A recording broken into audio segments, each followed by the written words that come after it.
कहानी काले कुएं का श्राप। गांव का सन्नाटा। राजस्थान के रेगिस्तानी इलाकों में बसा छोटा सा गांव जांडपुर अपनी वीरानी और डरावनी कहानियों के लिए बदनाम था। गांव के बीचों बीच एक प्राचीन कुआं था जिसे लोग काला कुआं कहते थे। गांव के बच्चे तक उस रास्ते से नहीं गुजरते थे। चारों ओर बिखरे सूखे पेड़, हवा में सड़ांध और कुएं के पास फैली अजीब सी ठंडक, मानो वहां सूरज की रोशनी भी जाने से डरती हो। कहा जाता था कि इस कुएं में सिर्फ पानी नहीं है, बल्कि एक प्यासा अंधकार है जो इंसानी रूह को खींचकर निगल जाता है। अजय का गांव आना। शहर में पला-बढ़ा 24 साल का अजय अपने कॉलेज प्रोजेक्ट के लिए गांव की लोककथाओं पर रिसर्च कर रहा था। वह छुट्टियों में अपनी नानी के घर चांदपुर आया। गांव के बुजुर्गों से उसने कई कहानियां सुनी, लेकिन सबसे ज्यादा उसकी दिलचस्पी काले कुएं की कहानी में थी।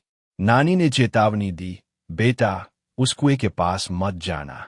दिन हो या रात, वहां मौत की गंध है। लेकिन अजय के लिए ये सब सिर्फ अंधविश्वास था, और वो रहस्य को अपनी आंखों से देखना चाहता था। पहली झलक। दोपहर के वक्त, जब बाकी लोग खेतों में थे, अजय अकेला काले कुएं के पास पहुंच गया। जैसे जैसे वह नजदीक जा रहा था, चारों तरफ का शोर कम होता जा रहा था। हवा भी थम गई थी। पेड़ के पत्ते हिलना बंद, पक्षियों की आवाज गुम। कुएं के चारों ओर टूटी फूटी पत्थर की मुनारें थीं, जिन पर पुराने खून के जैसे काले धब्बे थे।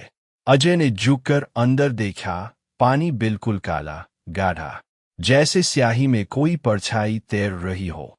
उसी समय पानी में लहर उठी। धीरे धीरे एक हाथ बाहर आने लगा। सफेद, सड़ी हुई त्वचा, उभरी हुई नीली नसें और लंबे नुकीले नाखून। वो हाथ उसकी गर्दन पकड़ने ही वाला था कि अजय पीछे हट गया, लेकिन साथ ही उसने कुएं से आती सांसों की आवाज सुनी। वो घबराकर भागा, लेकिन पीछे से जैसे किसी ने धीरे से फुसफुसाया, तू आ गया, अब लौट कर जाएगा नहीं। रात का बुलावा। उस रात अजय को नींद नहीं आई। हर बार आंख बंद करते ही वही हाथ, वही फुसफुसाहट और वही काला पानी उसकी आंखों में तैरने लगता। करीब आधी रात को खिड़की के पास अजीब सी ठंडी हवा आई, और फिर आवाज, अजय, अजय, आ।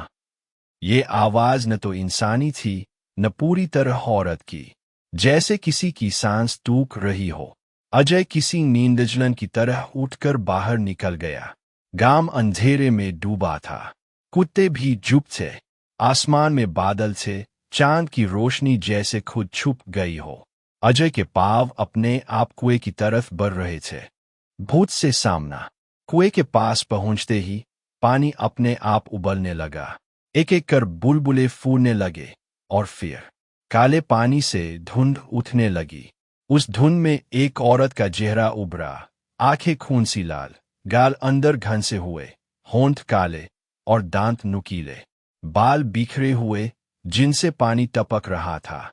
उसने फुसफुसाया, मैं रुक्मिणी, मेरी प्यास अब तू बुझाएगा। अजय का शरीर जड़ हो गया।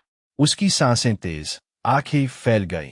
अचानक वो चेहरा लंबा होकर उसके करीब आया, और अजय को लगा जैसे कोई बर्फीली हथेली उसके सीने के आर पार हो गई हो। गांव का रहस्य। तभी पीछे से एक तेज आवाज आई, मंत्रों का उच्चारण। गांव के बूढ़े पुजारी पंडित हरिदास हाथ में तांबे का लोटा और तुलसी की माला लिए दौड़ते हुए आए। उन्होंने गंगाजल कुएं में डाला और जोर जोर से मंत्र पढ़ने लगे।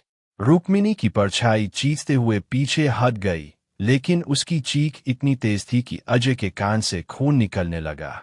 पंडित उसे घर ले आए। उन्होंने कहा, सालों पहले रुक्मिणी को उसके पति ने जमीन के लालच में इस कुएं में धकेल दिया था। मरते वक्त उसने कसम खाई थी कि जो भी यहाँ आएगा, वो उसकी रूह को अपनी जगह बना लेगी। अंतिम टकराव। पंडित ने तय किया कि रुक्मिणी की आत्मा को मुक्त करना होगा। अगली रात गांव के 10 लोग मशाले लेकर कुएं के पास पहुंचे। आसमान में काले बादल, तेज हवा और बिजली की गड़गड़ाहट। पंडित ने हवन शुरू किया। मंत्रों की गूंज के बीच कुएं से पानी उछलने लगा। काली धुंध चारों ओर फैल गई। उस धुंध में रुक्मिणी का पूरा शरीर दिखा, हंडियों से लटकता सड़ा मांस, खाली आंख के गड्ढे और गले में टूटी हुई शादी की माला। वो चीखी, तुम सबको ले जाऊंगी। एक एक कर गांव वालों की मशालें बुझने लगी। ठंडी हवा में सांस लेना मुश्किल हो गया। अजय ने देखा, धुंध के अंदर कई और चेहरे, वो सब जो सालों में इस कुएं में समा गए थे। मुक्ति या धोखा? पंडित ने आखिरी मंत्र पढ़ा और पूरा गंगाजल कुएं में उड़ेल दिया। रुक्मिणी की चीख आसमान में गूंज गई और उसका शरीर धुंध में बदलकर ऊपर उड़ गया। पानी साफ हो गया, आसमान खुल गया। गांव वाले खुश हुए कि श्राप खत्म हो गया। लेकिन उस रात अजय को फिर वही आवाज सुनाई दी, अजय, तू मेरा है।